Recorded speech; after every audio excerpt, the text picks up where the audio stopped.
au nom du Père et du Fils et du Saint-Esprit. Amen. Exode 33, 23. Moïse dit, « Fais-moi voir ta gloire. » L'Éternel répondit, « Je ferai passer devant toi toute ma bonté, et je proclamerai devant toi le nom de l'Éternel. Je fais grâce à qui je fais grâce, et miséricorde à qui je fais miséricorde. » L'Éternel dit, « Tu ne pourras voir mon visage, car l'homme ne saurait me voir et vivre. » L'Éternel dit, « Voici un lieu près de moi, tu te tiendras sur le rocher. Quand ma gloire passera, je te mettrai dans le creux du rocher, et je te couvrirai de ma main jusqu'à ce que j'aie passé. Et lorsque je retirerai ma main, tu verras mon dos, mais mon visage ne pourra pas être vu. » Moïse, désirant ardemment contempler la gloire de Dieu, ose demander, « Fais-moi voir ta gloire. » Dieu, dans sa grande miséricorde, accepte de se révéler, non pas dans la plénitude de sa gloire qui serait insoutenable pour l'homme, mais à travers sa bonté. Dieu se manifeste en passant devant Moïse, le protégeant dans le creux du rocher. Cette scène nous rappelle notre propre quête de Dieu. Nous aussi, nous désirons voir sa gloire, le rencontrer face à face. Mais comme Moïse, nous devons comprendre que la pleine manifestation divine dépasse notre capacité humaine.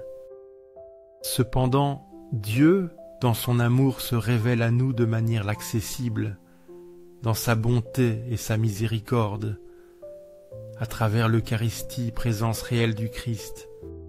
Dans le tabernacle, Jésus, prisonnier d'amour, nous offre sa présence discrète, voilée, mais réelle.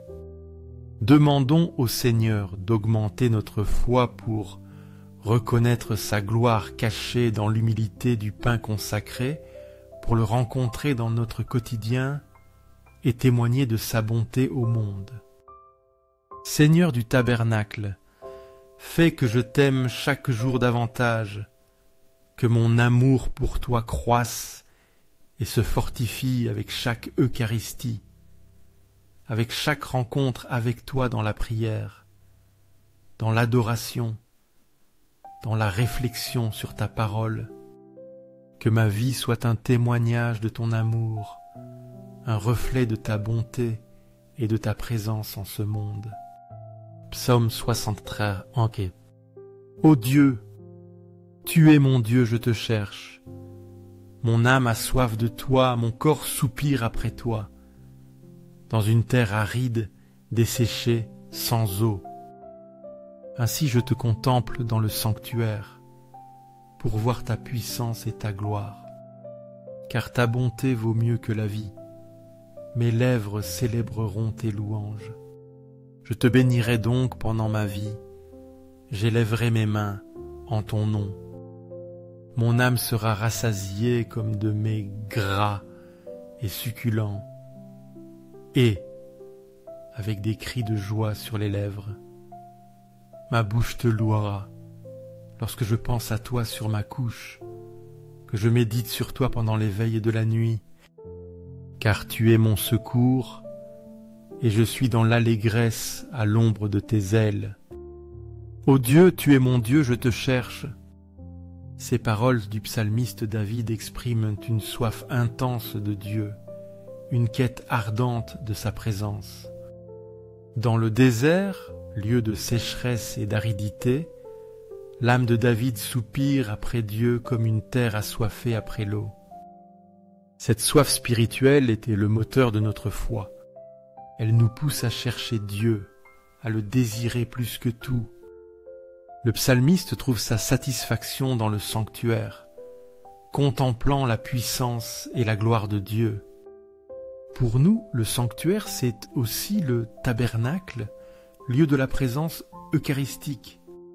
C'est là que nous pouvons contempler, par la foi, la gloire de Dieu cachée sous les espèces du pain et du vin. Comme le psalmiste, laissons notre âme se rassasier de la présence de Dieu, laissons nos lèvres le louer et le bénir. Méditons sur lui jour et nuit, reconnaissons-le comme notre secours et trouvons la joie et la paix à l'ombre de ses ailes. Demandons cette soif de Dieu, cette faim de sa présence, pour que notre foi grandisse et que nous puissions le reconnaître en toutes choses. Dans chaque effort humain, je vois ta main, ta guidance aimante, qui ne nous laisse jamais seuls, qui est toujours avec nous, même dans les moments les plus difficiles. Toi qui as répandu tant de beauté sur la terre, qui as créé un monde plein de merveilles, qui nous parle de ta grandeur, de ton amour infini pour chacun de nous. Jean 17, en 5. Après avoir ainsi parlé, Jésus leva les yeux au ciel et dit : Père, l'heure est venue. L'heure est venue. Glorifie ton Fils, afin que ton Fils te glorifie, selon que tu lui as donné pouvoir sur toute chair, afin qu'il accorde la vie éternelle à tous ceux que tu lui as donnés. Or, la vie éternelle, c'est qu'ils te connaissent en toi, le seul vrai Dieu, et celui que tu as envoyé, Jésus-Christ. Je t'ai glorifié sur la terre, j'ai achevé l'œuvre que tu m'as donnée à faire. Et maintenant, toi, Père, glorifie-moi auprès de toi-même de la gloire que j'avais auprès de toi avant que le monde fût. Dans sa prière sacerdotale, Jésus lève les yeux vers le ciel et s'adresse à son Père.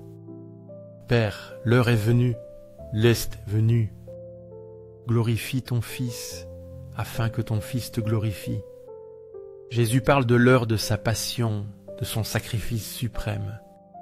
Il demande à être glorifié par le Père, non pour sa propre gloire, mais pour que cette glorification rejaillisse sur le Père et apporte la vie éternelle aux hommes. La vie éternelle, selon Jésus, consiste à connaître le Père et Jésus-Christ, celui qu'il a envoyé.